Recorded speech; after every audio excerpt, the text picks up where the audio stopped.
Ante los cambios de mercado y contingencias económicas que se presentan en las empresas, es fundamental apoyarse en un equipo de profesionales que te ayuden a replantear tu visión y tu estrategia, a redefinir tu modelo de negocio y a enfrentar las consecuencias derivadas de la contingencia sanitaria y económica de la mejor manera posible.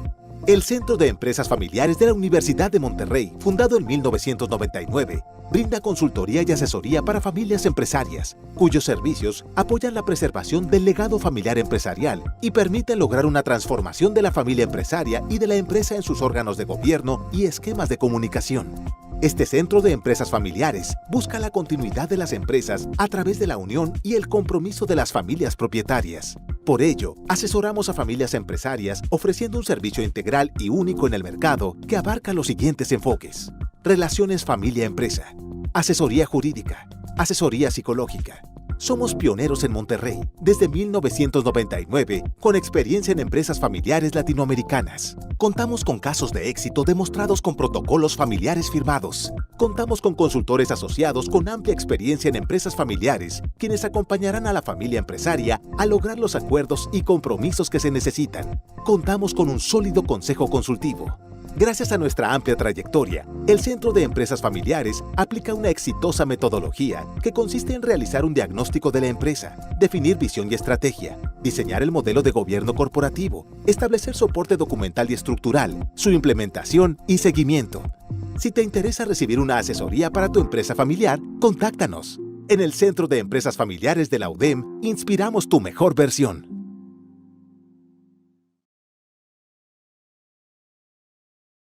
Buenas tardes a cada una de las personas que nos están acompañando, agradeciendo enormemente el hecho de que ustedes estén compartiendo un tiempo de calidad conjuntamente con cada uno de nosotros.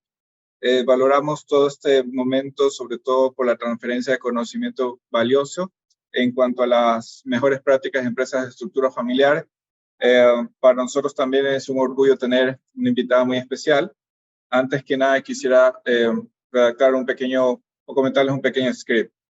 Uno de los retos que enfrenta una familia es la administración de sus recursos. La eficiencia administrativa y financiera es un desafío que supone organización estratégica. En muchas ocasiones, tal como funciona en una empresa, es decir, bajo objetivos claros y medibles. Para que lo anterior pueda desarrollarse con plenitud, la comunicación eficiente juega un papel de suma importancia. Y de esta cualidad gozan la gran mayoría de familias, que son verdaderamente unidas, conocen las metas comunes y las particularidades a fin de medir los gastos, administrar las entradas y crear métodos de ahorro sin dejar ningún interés relevante por fuera de dicho plan. El día de hoy contamos con la presencia de Montserrat Muredu González, consultora financiera con vasta experiencia, quien nos dará los mejores tips y consejos para que la planificación financiera en familia no sea una razón de desunión y conflicto. Por otro lado, aprovecho en compartir la semblanza para introducirla a Montserrat. Y Montserrat es una consultora en psicofinanzas, psicóloga organizacional enfocada en el desarrollo de bienestar organizacional y especialista en estructuras organizacionales. También es certificada en dirección de finanzas personales y seguros patrimoniales. Planificadora patrimonial en familias empresarias a través de la elaboración del protocolo familiar. De igual forma, es psicóloga organizacional con mención honorífica en la excelencia en el Tecnológico de Monterrey 2009, incubadora y aceleración de empresas en el Tecnológico de Monterrey en este periodo. Por otro lado, tiene un diplomado en terapia familiar breve sistémica en el Instituto de Terapia Familiar, EdFacis de México en el 2014. Además de eso, tiene un certificado en psicología positiva, certificado en Administración de Capital Humano, TEC de Millennium, 2015 y 2016 respectivamente. Diplomado en Alimentación y Estado de Ánimo en UCLA 2018, certificado en Dirección de Finanzas Personales en el TEC 2019, diplomado en Educación Financiera en el 2019, agente de seguros especializado en personas y patrimonio certificado por la Comisión Nacional de Seguros y Finanzas, y finalmente el Protocolo Familiar y Cambio Generacional Management Business School, coach en finanzas personales por Profit Coach FSCA. Montserrat, muchas gracias y una vez más, bienvenida. Gracias, Arturo. Un privilegio. Estoy muy feliz y muy agradecida de estar esta tarde con ustedes con la UDEM y con las familias que esta tarde nos dan el favor de escuchar un poco sobre cómo gestionar las finanzas en familia. Y algo con lo que me gustaría empezar es que tengamos muy en claro que la prosperidad va a ser consecuencia del bienestar integral que haya en la vida. Y las empresas familiares y las familias empresarias son proveedoras de bienestar para la comunidad y eso es parte de su ADN, de su visión, de su misión. Pero en ocasiones, por poner adelante los beneficios sociales y de la empresa, dejamos un poco de lado el desarrollo integral de la familia empresaria y del empresario. Entonces me gustaría darles este modelo de bienestar integral, que la idea es que a lo largo de nuestra vida y a lo largo de nuestra empresa busquemos un bienestar integral, social, con relaciones favorables de familia, de empresa, de compañeros, de amigos y con un impacto social. Y todo esto va a requerir bienestar financiero. Todos estos elementos van a requerir dinero. Sin embargo, no eso es lo más importante. Lo importante es el equilibrio y el bienestar integral.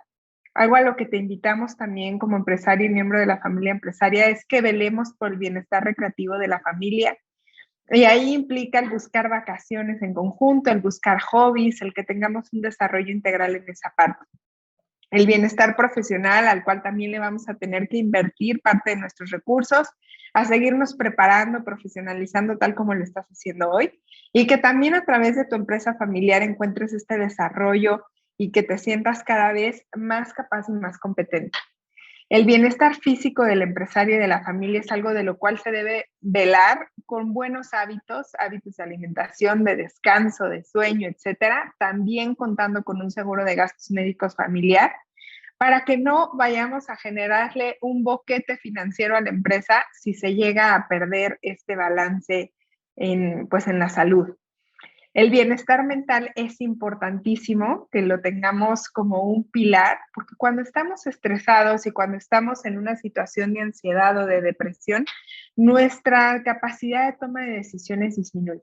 Y un buen empresario, su principal habilidad es esa capacidad de tomar decisiones estratégicas en momentos clave. ¿Cómo debemos cuidar nuestro bienestar mental? Pues cada quien tiene esos detonadores de bienestar mental que puede hacer para algunos hacer ejercicio, invertir en un psicólogo, asistir a cursos, viajar, etc. Y finalmente, y de los más importantes, el bienestar trascendental, la razón de ser que debemos todos buscar y que sea un propósito que nos eleve a un desarrollo espiritual trascendental hacia la comunidad, hacia nuestra familia y finalmente hacia nosotros mismos. Y algo que yo he descubierto a lo largo de los años es que el empresario tiene un bienestar trascendental claro, una meta clara a la que seguir y para la cual está dispuesto a dar su tiempo, su talento, su energía y su dinero. Entonces, todos estos elementos llevan la necesidad de tener un presupuesto, de un buen manejo financiero. Ninguno de estos pudiéramos sostenerlo en el tiempo si no tuviéramos un flujo adecuado de dinero, pero a su vez la ausencia o carencia de cualquiera de estos elementos va a mermar directamente nuestro bienestar financiero. Entonces, por eso es un modelo de bienestar integral, porque todos estos elementos se unen en sí para que podamos tener una vida próspera. Y lo principal cuando hablamos de finanzas familiares, ya sea de una familia empresaria, de una familia nuclear, es que tengamos un objetivo claro. Cuando no sabemos lo que queremos, nos distraemos con demasiados elementos y podemos empezar a tomar decisiones, ya sean financieras o familiares, inadecuadas. Cuando sabemos lo que queremos lograr y nuestros objetivos personales y familiares son claros, nuestro caminar va a tener un sentido y eso va a favorecer nuestra toma de decisiones y nuestras acciones. Vamos a poder sentarnos con un asesor financiero y decirle qué es lo que queremos, a qué nivel de riesgo lo queremos, en qué horizonte de tiempo lo queremos, porque ya lo veremos más adelante, pero no hay el mejor instrumento financiero, no hay la mejor inversión infalible contra nada. Todo depende de ti. ¿Qué es lo que tú quieres? Cuando tengas clara esa pregunta y tengas súper clara esa respuesta, vas a poder tomar decisiones financieras acertadas. Y bueno, ¿qué implicaría tener objetivos claros? Pues que podamos una vez que tenemos clara nuestra visión de vida, nuestra visión de empresa, nuestra visión de familia, qué es lo que queremos lograr y cómo lo queremos lograr, tenemos que establecer objetivos financieros que nos ayuden a alcanzar esa meta. Y uno de ellos es tener objetivos financieros para la educación. Ya lo vimos en el bienestar profesional, tenemos que invertir en prepararnos, no solo a nosotros, sino a las generaciones que vienen en subsecuente. Tenemos que tener objetivos financieros de ingresos. Muchas veces, y no me dejarán mentir, no sabemos lo que gastamos. Porque uno de los pecados de la empresa familiar o de la familia empresaria es mezclar en muchas ocasiones el flujo de efectivo de la empresa con las necesidades familiares y tenemos ahí una mezcla que no nos permite ver con claridad cuál es el gasto de la familia. Entonces tenemos que tener muy claro cuál es el objetivo financiero de nuestra familia y los de la empresa por separado. ¿En dónde queremos vivir? ¿Cómo queremos vivir? Eso es muy importante, porque si no sabemos esos detalles, pues de repente nos vamos dejando llevar como unos barquitos sin mucha claridad y podemos empezar a gastar en temas que no son necesarios. Muchas veces el sueño muy mexicano, no sé en otros países de Latinoamérica, pero uno de los principales sueños es tener una casa o tener una tierra o tener tierras, etcétera. Entonces las familias a veces se dejan nublar que sus primeros gastos muy fuertes sea la edificación de una residencia, incluso por encima de reinvertir en la empresa o de reinvertir en su formación. No es que tener una casa sea una mala decisión para nada, pero hay que saber que la casa que tú habitas no la vamos a considerar una inversión de inicio, sino una posesión, porque esa posesión no te genera fuentes líquidas de ingreso, más bien te genera gastos. Entonces hay que evaluarlo según el momento y el periodo de vida de la empresa y de la familia. Hay que tener objetivos financieros de estilo de vida y ahí no hay bien ni mal. Depende de tu familia y de lo que para ustedes representa el bienestar integral. Para muchas familias el poder pertenecer a un club social, a un club deportivo, etcétera, es una fuente de ingresos porque generas buenas relaciones. El poder viajar y el poder estudiar de otras culturas también. Entonces hay que tenerlo como nuestros objetivos para nunca fallar a eso que nos genera un buen retorno. Y también saber diferenciar de lo que no es tan necesario y de lo que ante una eventualidad o una situación como la que vivimos en la pandemia, de qué cosas podemos prescindir sin que afecte pues, los resultados de la empresa y también el bienestar integral de la familia. Hay que tener clarísimo cuáles van a ser nuestros objetivos financieros sobre la jubilación, sobre todo cuando estamos hablando de una empresa familiar en la que ya van pasando de primera, segunda, tercera generación. De repente hay miembros de la familia que no se quieren jubilar porque no ha quedado claro entre la familia qué va a pasar con los ingresos del fundador o del que es el director, porque de repente no tenemos asignados un plan para ello. Entonces hay que con antelación pensar cómo nos queremos jubilar. Y hay muchas formas, desde rentas, desde pues si rentar la nave o el espacio físico de las oficinas, porque eso es parte del patrimonio del director. Entonces, tener claro qué es de la familia, qué es de la empresa y en qué comparten, va a ser muy fácil el que podamos establecer con más claridad la jubilación. Y finalmente, pues darle prioridad a la salud, porque es uno de los pocos activos que si lo pierdes, pues pierdes la posibilidad de seguir generando pues nuevas ideas, de seguir activo en la empresa. Entonces la salud es un activo invisible que debemos de procurar siempre. Viendo esos objetivos, te invitaría a que escribas tu plan estratégico familiar considerando estos elementos y cuáles son los no negociables. ¿Y qué recursos o qué herramientas financieras te pueden ayudar a lograr esto? Hay muchos seguros, fideicomisos, fondos de inversión que te pueden ayudar a hacer pequeños fondos o a particionar tus recursos para que no te los comas o ante una situación de tentación no utilices el dinero que tenías destinado para tus objetivos de educación en otros elementos, ¿no? Hay que tener muy claro que una familia próspera no piensa solo hoy y mañana y sus gustos para la siguiente semana o para el próximo año, sino planea financieramente para 2 generaciones delante de ellos. Una familia próspera debería estar pensando generar recursos y generar activos que impacten positivamente 100 años como mínimo. Y de esa manera tus decisiones van a ser mucho más acertadas, mucho más calmadas, porque finalmente la forma en que la familia y la empresa familiar impacta a la sociedad es generando empleos, pero también generando activos que trascienden generaciones. Entonces, realmente toda tu planeación financiera debería considerarse a largo plazo y, claro, tener elementos cortoplacistas, pero saber que el impacto que podemos tener a largo plazo es muy grande. Ahora, ¿cómo vamos a gestionar el dinero dentro de la empresa familiar para no hacer este cóctel y hacer esa mezcla?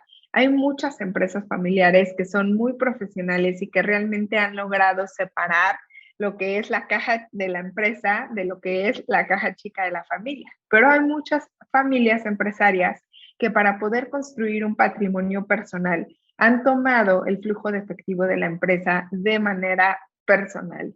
Y entonces de repente cuando llega la segunda generación, ahí se empiezan a complicar las cosas, porque es como, bueno, ¿cuántas familias más pueden vivir de este flujo de efectivo que nosotros utilizamos como si fuera de la familia, pero es de la empresa? Entonces las cuentas están muy mezcladas. Lo que me gustaría dejarte claro que es que hay que dividir y saber dividir los tres elementos que conforman básicamente una empresa familiar, que es la empresa, la propiedad y la familia. ¿Cómo va a llegar el dinero a ti a través de la empresa? Pues a través de sueldos, de bonos. Si tú trabajas para la empresa familiar, puedes recibir comisiones, puedes recibir un sueldo que ahí yo les invitaría a que sea competitivo con el mercado y equitativo internamente. Uno de los principales errores es que a veces en la empresa familiar o le pagamos de más a los miembros de la familia por el simple hecho de ser de la familia, o les pagamos de menos porque creemos que los beneficiamos de otro modo. Entonces no estamos siendo competitivos y no estamos siendo equitativos. La equidad se refiere a que a funciones similares paguemos lo mismo a una persona que no sea de la familia, a que sí sea de la familia, y a la familia le podemos dar beneficios desde otra esfera, pero buscando que desde la empresa tengamos competitividad con el mercado laboral y equidad interna. Después tenemos a nivel propiedad, ¿cómo podemos obtener dinero? Bueno, si tú eres dueño de, como persona física, del edificio, de la nave o de los diferentes elementos que tiene la empresa, una de las principales formas en las que se puede obtener ese dinero es a través de la renta de ese bien inmueble.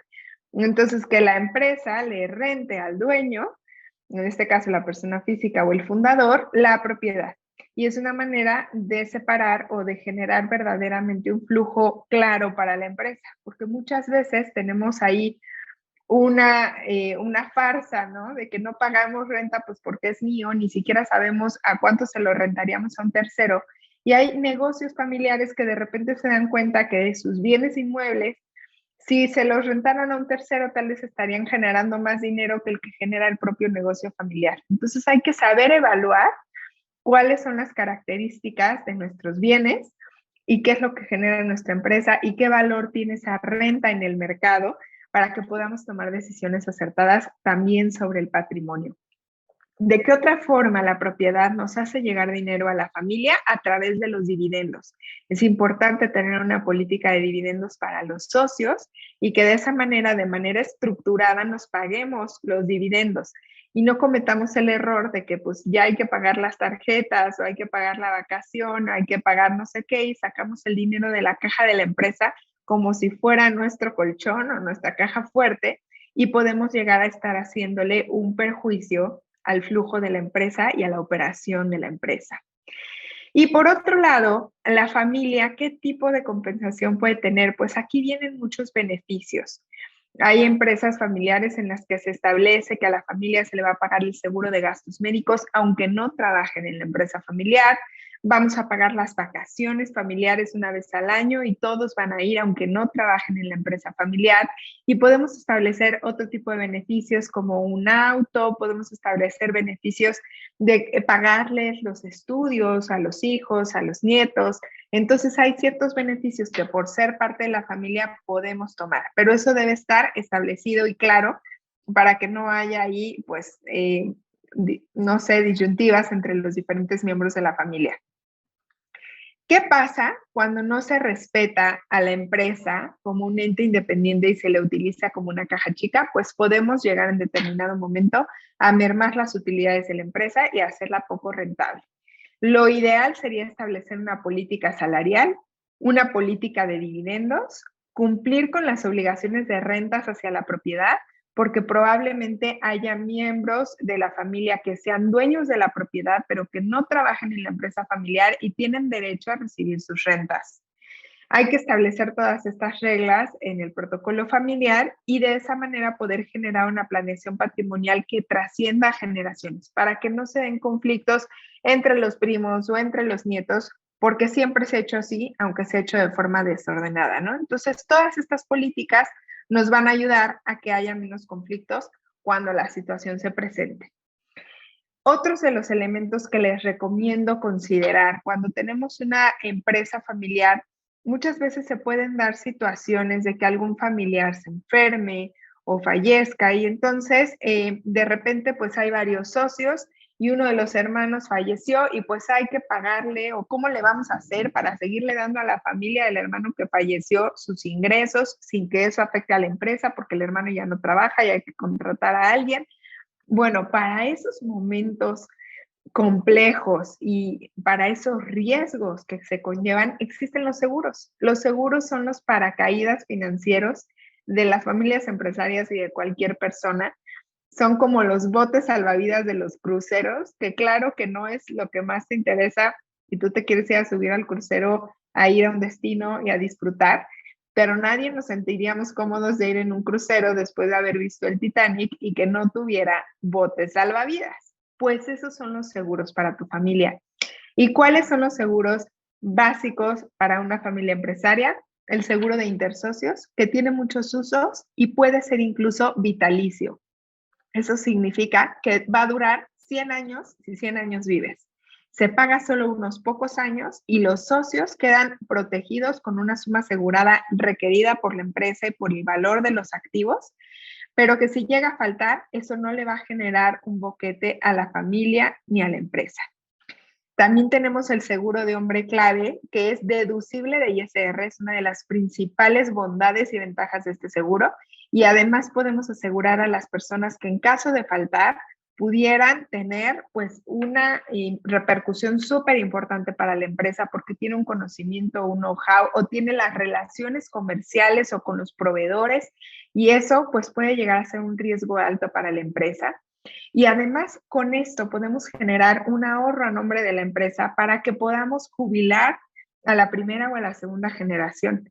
Si tú lo planificas con 10 años de anticipación, entonces podríamos estar generando un fondo de jubilación para quien planee ser el sucesor, ¿no? Entonces, de esta manera hacemos una planificación transgeneracional y multiplicamos también el dinero porque estamos teniendo ciertos rendimientos. Y realmente el que funda una empresa le invierte su vida entera.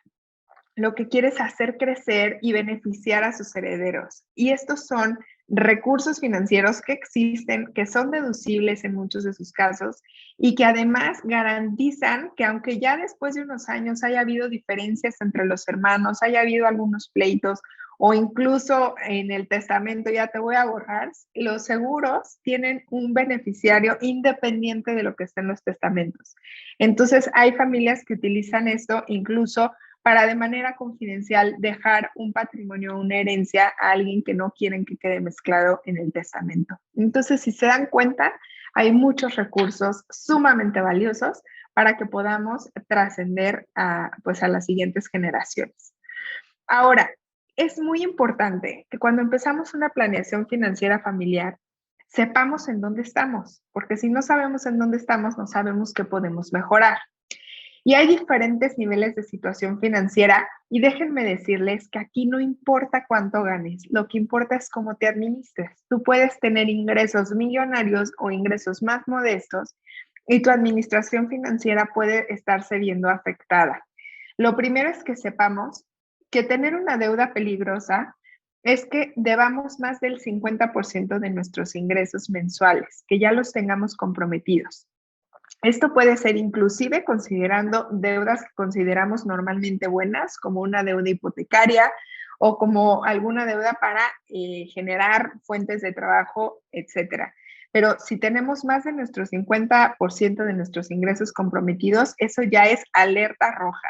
¿Por qué? Porque ante una situación de que se recorten los ingresos, eso nos puede ahorcar y llevar a la bancarrota. ¿Cuál es el nivel sano de deuda manejable? Pues entre un 30 a un 35%, máximo un 40%. Alguien que está en saneamiento y recuperación es alguien que ya está saliendo de una deuda tóxica, que es más del 50%. Aquí dijimos 35% de deuda manejable. Saneamiento y recuperación, ya veríamos a alguien que maneja deudas entre el 30 y el 20%. Punto cero sería alguien que está ciego, no sabe ni cuánto gana ni cuánto gasta, solo sabe que a fin de mes pues necesita que vuelva a cobrar o necesita volverle a meter la mano a la caja de la empresa porque se quedó sin dinero. Como entra, sale, es alguien que sí sabe lo que ingresa, pero no sabe lo que gasta, entonces también tiene un poco de ceguera financiera. Alguien que está obligado a ahorrar es porque tal vez tiene algún fondo de ahorro o algún seguro de ahorro o ahorra en su Afore o alguna forma en la que está ahorrando de manera obligada pero no voluntaria. Ya después viene el manejo de ahorro voluntario y manejo de excedentes. Y déjenme decirles que manejar excedentes también requiere su gran nivel de conocimiento. Normalmente las familias empresarias, el primer elemento sobre el cual empiezan a manejar excedentes es en inversiones inmobiliarias. Es como una muy buena forma de empezar a manejar nuestros excedentes. ¿Qué beneficios tiene eso? Pues la gran plusvalía que pueden llegar a tener muchas de estas inversiones. ¿Qué riesgo tiene o qué característica negativa pudiera tener? Es la falta de liquidez. A menos que tengamos bienes inmuebles de renta, en ocasiones, si nos llenamos de bienes inmuebles y no diversificamos en nuestros otros tipos de inversiones que pueden ser mercados financieros o nuevas fuentes de negocios, pues podemos llegar a estar poco líquidos. Y una de las principales enfermedades financieras de la familia empresaria es la falta de liquidez, porque estamos muy invertidos en todos nuestros negocios o en nuestros bienes inmuebles. Entonces hay que buscar ahí el equilibrio. Ahora les quiero platicar del ciclo de vida financiero de cualquier persona para que ubiquemos en las diferentes etapas de vida que se pueden encontrar los miembros de una familia, qué necesidades pueden llegar a tener. Me gustaría contarte que en una edad de 0 a 18 años es cuando le formas los paradigmas financieros a tus hijos y a tus nietos. En estas edades, lo más importante es la educación que les damos sobre el dinero y sobre la prosperidad y sobre la caridad y sobre el trabajo y sobre el éxito. En este momento los estamos programando para ello, aunque no estén generando dinero directamente.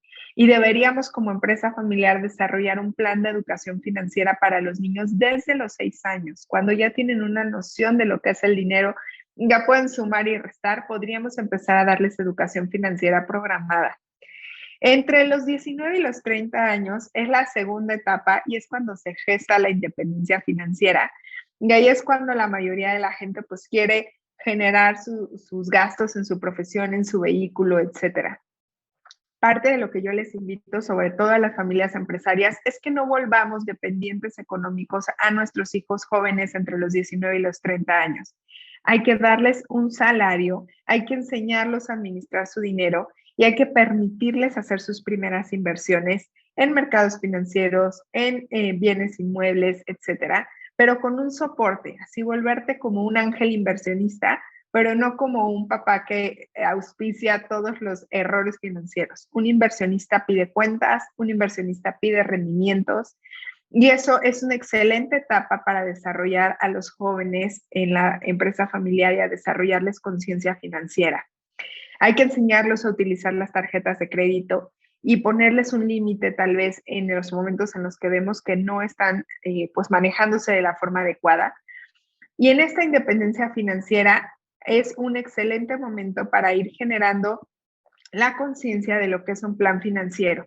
El plan financiero se da entre los 31 y los 45 años y normalmente en este ciclo de vida financiero la gente empieza a tener mayores ingresos, sus ingresos van en ascenso. Y es cuando la mayoría de las personas busca hacerse de casas, de vehículos. Entonces es la manera en la que el grueso de la población gasta. Aquí aparecen, pues, para algunas personas sus primeras hipotecas. Estaríamos buscando, pues, también la educación de los dependientes económicos y darnos cuenta de que, pues, también los hijos salen caros, ¿no? Entonces, ¿qué pasa en una empresa familiar en la que hay una planeación transgeneracional? Aquí yo los invito a que si ustedes son dueños de la empresa familiar y ya tienen hijos y están teniendo nietos, dejen que sus hijos se hagan cargo de los gastos de los nietos, pagándoles salarios justos y competitivos, y si son socios de la empresa a través de los dividendos, etcétera, pero no volviéndonos como un, pues no sé, el patriarca que se hace cargo de los gastos de todos, y entonces no dejamos que los hijos en una edad madura hagan su propio plan financiero familiar. Eso es muy importante. Entre los 45 y los 55 años, normalmente es cuando los ingresos llegan a tope, el desarrollo profesional se ha dado, la experiencia y la visión. Entonces, aquí estaríamos esperando para el grueso de la población tener los activos pagados y sin deudas, por lo menos no deudas personales que comprometan el flujo, o por lo menos dejarlas a un 20% como tal. Entre los 56 y los 65 años, normalmente los ingresos y los egresos declinan. Cuando ya es pues una empresa familiar en la que el fundador está ahí, pues probablemente sus ingresos no van a declinar, pero sus egresos sí, porque sus dependientes económicos ya se independizaron, ya crecieron, etcétera. Y lo que estaríamos buscando aquí es invertir en bienes suntuarios. Y finalmente, para la etapa 6, mayores de 65 años, lo que buscamos son finanzas estables y periodos de disfrute. Estar pudiendo planificar pues ese retiro, que muchas veces hay quien dice, yo no me quiero retirar porque amo mi trabajo, etcétera, pero sí hay que planificar una etapa tal vez en dejar a las siguientes generaciones una figura mucho más activa dentro del negocio familiar y de las tomas de decisiones financieras en la familia. ¿Qué podemos hacer para tener un patrimonio equilibrado? Pues miren, lo primero, tener tu fuente de empresa o empleo. Si no hay fuente de ingresos, pues no hay nada que planificar. Así que teniendo una fuente de empresa o empleo sana, lo siguiente que estaríamos buscando es a nivel familiar tener un fondo de tranquilidad mínimo de 1 a 3 meses de gastos, ideal de 3 a 6 meses de gastos como mínimo, y esto debe ser líquido. No se vale tenerlo reinvertido en la empresa o en un bien inmueble, etcétera, porque eso cuando lo requerimos lo necesitamos líquido. Hay instrumentos líquidos que nos permiten tener disponibilidad a 24 horas o 48 horas y estar invertidos dándonos rendimientos. Tener los seguros necesarios de vida, que ya les mencioné, el hombre clave, los intersocios. Si tienes dependientes económicos, esto es indispensable, no es negociable. Los gastos médicos mayores y de toda la familia, porque a veces el gasto de una familia, pues si alguien se enferma, aunque no sea tu pariente directo, pues ahí estamos sacando dinero de la empresa o de los flujos personales para pagar esa enfermedad. Entonces es importante tenerlos a todos asegurados. Los seguros de daños para la empresa, si tienes una bodega, pues contra incendios, responsabilidad civil, etcétera. Y tu plan privado de retiro.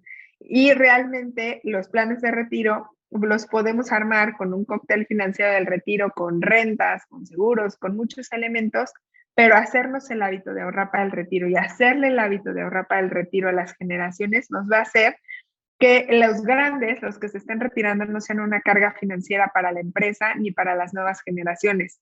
No queremos colapsar a la familia como ha colapsado el sistema público de pensiones y por eso una reforma de ley, porque hay menos jóvenes que soporten a los viejos. No queremos que eso pase, queremos ser autosustentables y autosuficientes toda nuestra vida y hay que planificarlo. Ahora, hablando de inversiones, pues ahí hay muchas opciones para las familias. Les decía, y vamos a ver más adelante, hay diferentes niveles de riesgo y tenemos que saber qué estamos dispuestos a tolerar y no solo invertir en algo porque está de moda o porque el compadre nos avisó, sino saber si eso va con nuestro estilo de vida y nuestras necesidades. Más adelante vemos más detalles. Tener el dinero en bancos que requerimos para el estilo de vida diario, hablando de la familia. No vamos a tener en el banco nada más que lo que ocupamos para el estilo de vida necesario, porque tener el dinero en el banco no te da ningún rendimiento, a menos que lo tengas en algún fondo o en algún instrumento. Y seleccionar muy bien el banco con el que queremos trabajar. porque realmente hay bancos que dan un servicio personalizado y de muy buen nivel con el que podemos encontrar otro tipo de inversiones. Y el pilar principal que vemos en las inversiones de las familias empresarias, los inmuebles, porque es un patrimonio físico que le da equilibrio y equilibra el riesgo de las demás inversiones, y buscaríamos ahí tener inmuebles propios y para rentas. Y pues en su momento evaluar si vale la pena fundar pues una empresa que sea el holding de todos estos bienes inmuebles y no tenerlos a nombre de personas físicas, que luego puede llegar a ser un problema la administración de estos activos. Ahora me gustaría platicarles de los indicadores financieros más importantes que como familia debemos de cuidar. Y el primero de ellos, que es el rey, es el flujo de efectivo neto. Muchas veces pensamos que la riqueza neta o el patrimonio neto es lo más importante, pero a mí me encanta poner este ejemplo. Imagínense que son pues de la realeza inglesa, la reina de Inglaterra, y se queda sin liquidez. ¿De qué le sirve tener todos sus castillos, sus joyas y diamantes si nadie se los puede comprar? Mientras más líquida sea una inversión, nos va a permitir tomar más decisiones. Por supuesto que el patrimonio es importante, por supuesto que forma legado, por supuesto que es heredable, por supuesto que gana plusvalía, pero no debemos priorizar el patrimonio sobre el flujo de efectivo. Financieramente, el flujo de efectivo es lo que nos va a permitir tomar decisiones y hacer reinversiones, entonces siempre vamos a cuidar el flujo de efectivo.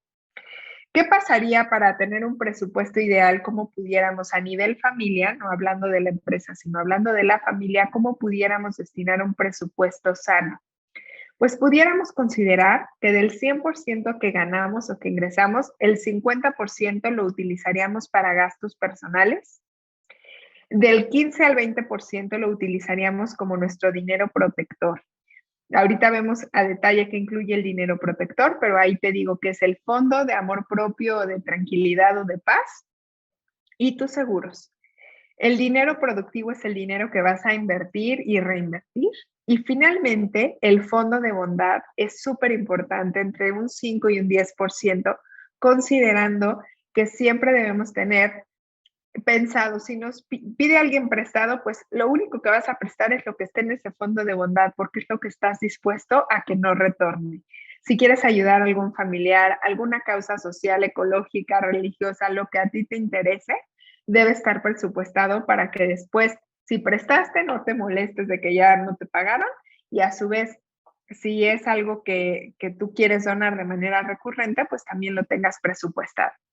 En tus gastos familiares, espero que todos aquí ya lleven su presupuesto, pero si no es así, les doy unas ideas de que van a contemplar en su Excel o en su libreta o donde quieran. Vas a contemplar tus gastos fijos, que ahí vas a poner tu casa y de hipoteca o renta, tus servicios, agua, luz, teléfono, internet, gas, todo lo que gastas, tu alimentación en el supermercado, tu automóvil o el transporte, tu educación propia y la de tus dependientes, tus seguros, lo que gastas en tus mascotas, en el personal de servicio, etc.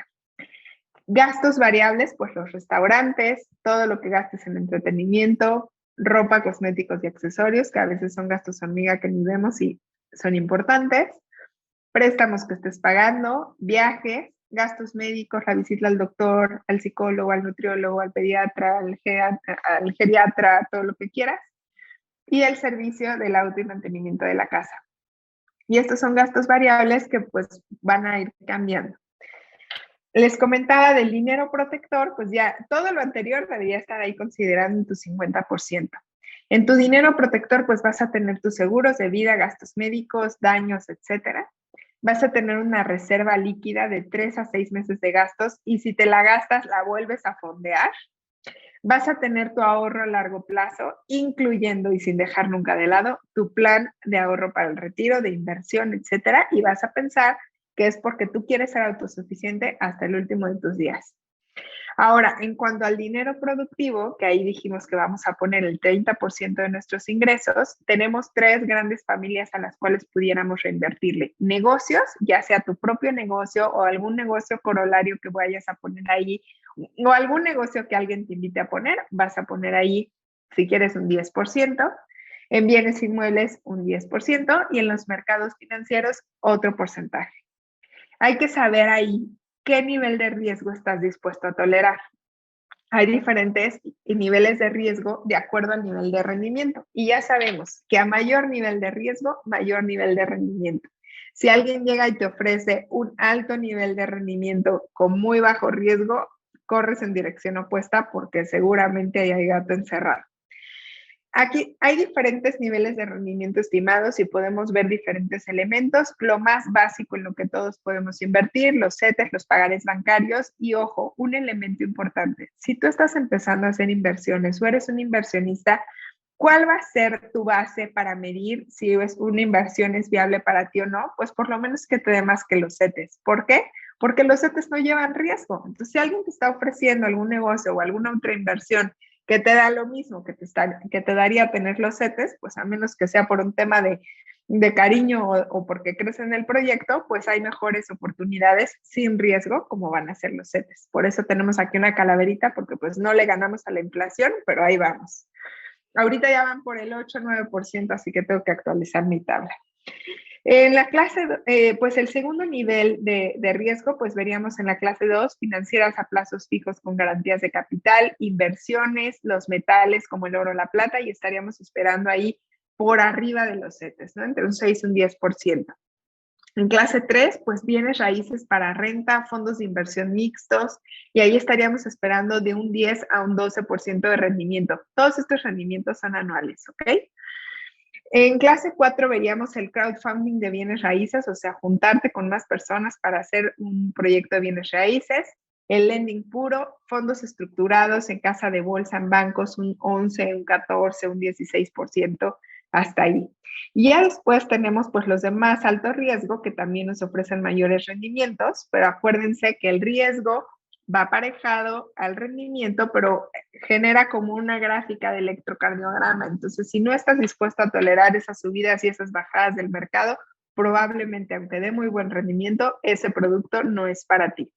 En las inversiones, la emoción es súper importante, la mente, la inversión y el que conectes emocionalmente con el tipo de producto que estás contratando. Y ahí encontramos las criptomonedas tan polémicas, Forex, que es el mercado de divisas, los fondos de inversión manejados por alguien que tienen un costo normalmente un poco más alto que todo lo demás, la renta variable, las acciones en directo y, por supuesto, los negocios. Aquí estamos hablando con empresarios, entonces sabemos que lo que muchas veces más nos gusta reinvertir es en nuestros propios negocios porque es donde encontramos el mayor rendimiento. Pero ojo, si tú le estás dedicando tiempo, tu tiempo también tiene un valor. Entonces, no nos dejemos nublar con que el negocio siempre es la mejor inversión, porque muchas veces si no tienes más tiempo para ponerle a un negocio, probablemente no obtengas los mismos niveles de rendimiento a los que estás acostumbrado, y para eso hay opciones más pasivas en las que no te involucres tú,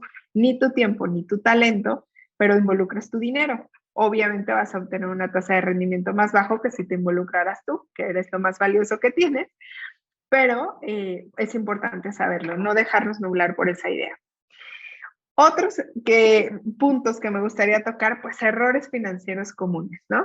Uno de ellos, bien común, bien popular en México, las tandas, que es como pues juntamos dinero entre varios y hay tandas de muchos niveles y hay tandas también como para generar, vamos a comprar un bien inmueble entre todos y no están claras las reglas, eso también se considera tanda porque eso también tiene mucho riesgo. Comprar bienes no escriturables. De repente se ha puesto de moda los terrenos en Breña, allá en Mérida, en Yucatán. Oye, te ofrecen unas parcelas, te ofrecen terrenos que no están urbanizados y quién sabe para cuándo los urbanicen y te prometen grandes plusvalías. ¿Cuál es el problema de eso? Pues el poderlos vender, ¿no? O el poder recuperar la liquidez en algún momento. Entonces es muy importante observar con cuidado los bienes inmuebles, aunque prometan mucha plusvalía.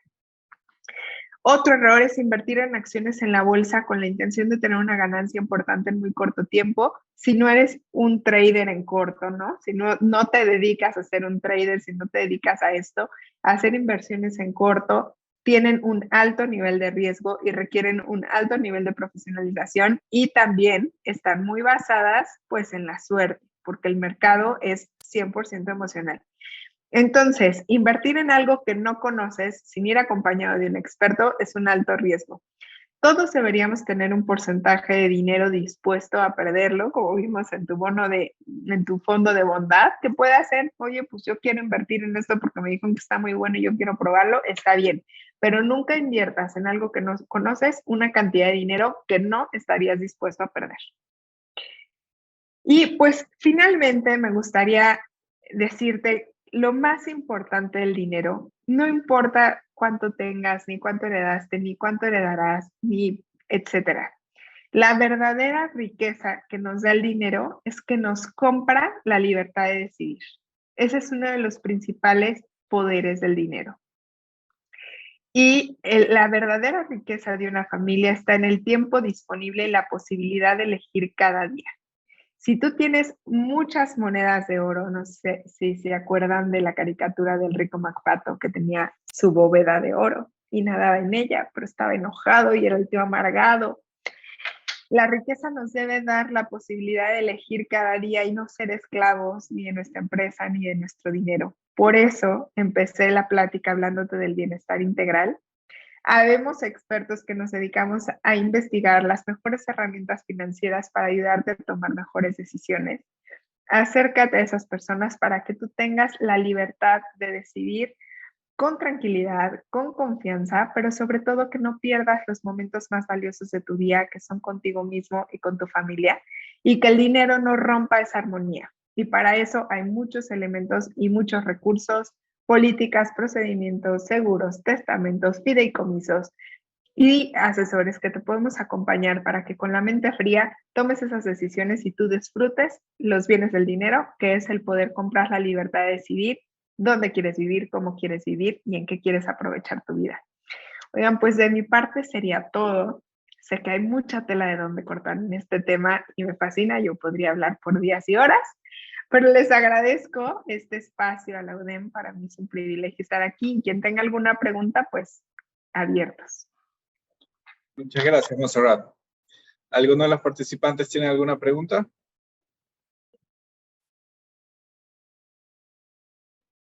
Yo creo, Montserrat, que firmemente nos cuesta mucho a las familias adquirir esa disciplina financiera, ¿no? ¿Qué tiempo tú crees que la familia podría adaptarse en una buena cultura de ahorro, en una reflexión profunda de decir, ok, ya es necesario de ponernos de una forma ordenada directamente en el tema de nuestra finanza, ¿no? Nunca es tarde, nunca es tarde. Mira, el paradigma del dinero nos lo enseñaron por generaciones, por eso les decía, la primera etapa, tu primera relación con el dinero es mental. Entonces, y ahorita no hablamos de las diferencias de hombres y mujeres, que sería un tema buenísimo estudiarlo, ¿eh? Pero realmente nunca es tarde. Lo que se requiere para tener finanzas sanas es la decisión y el poder tomar una decisión de ahorro una vez. Si tú te propones, voy a ahorrar y lo voy a hacer una vez, automatizas tu ahorro, hay instrumentos para eso y no tienes que tomar la decisión todos los meses. Pero tienes que tener claro qué es lo que quieres, porque de repente, si no sabes para qué quieres ahorrar, prefieres gastar. Entonces, lo primero es tener clara la meta. Nunca es tarde. Hay gente que a sus 60, 70 años se pone a invertir, se pone a poner en claro su patrimonio y su dinero, así que nunca es tarde. Y por edades tempranas, desde los 6 años, puede haber una educación financiera familiar estructurada para los niños. Muchas gracias, Montserrat, por ese comentario. Bien, antes que nada, antes de despedirnos, quisiera también saludar a René Polo. Saludos desde Bolivia, excelente presentación.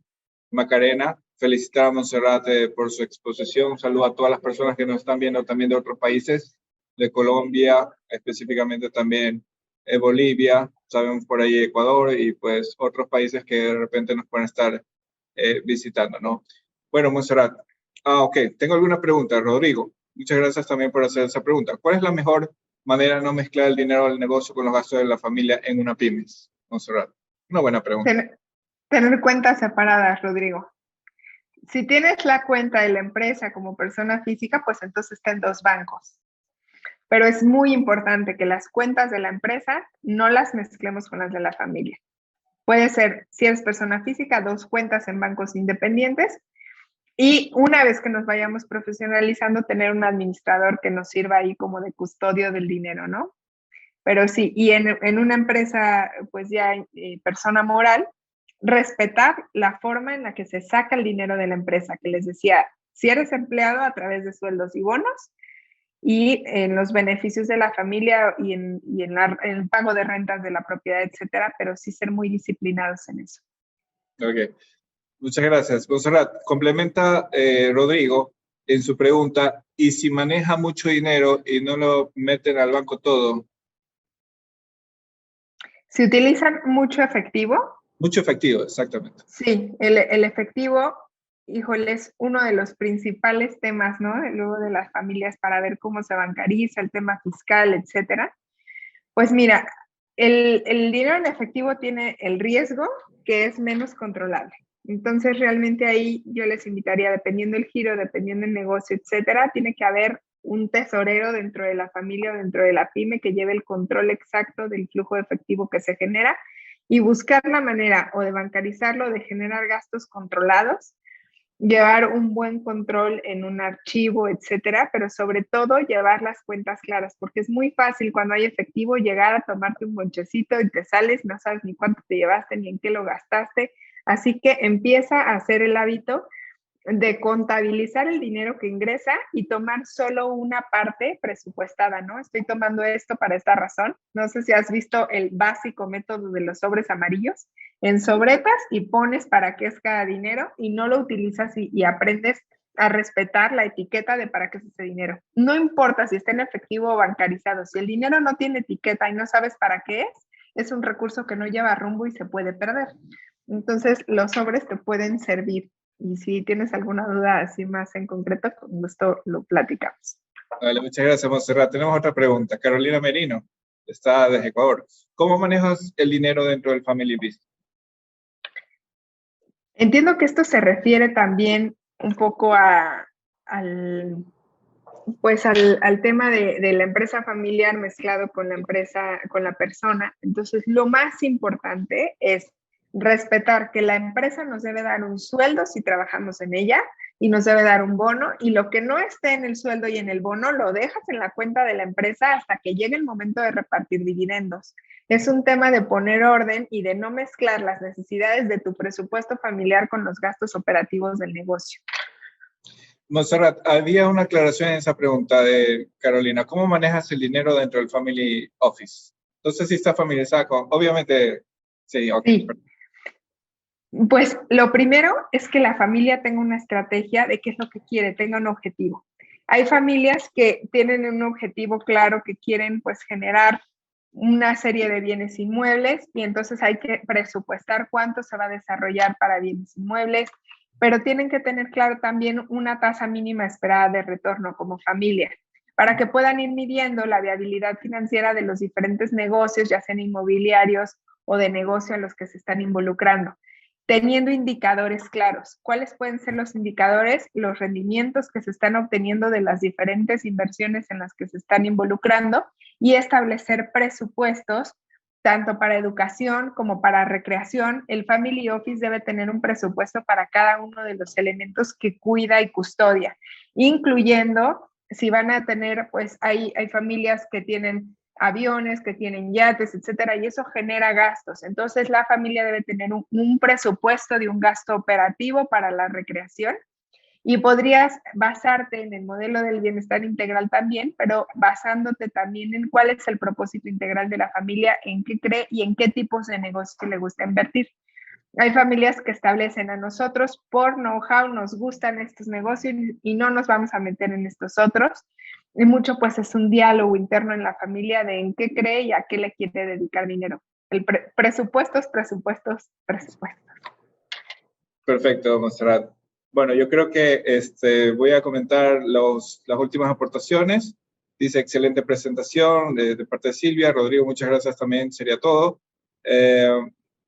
Carolina, la última pregunta dice, ¿manejarías en el Family Office la misma composición porcentual o cuál sería tu recomendación?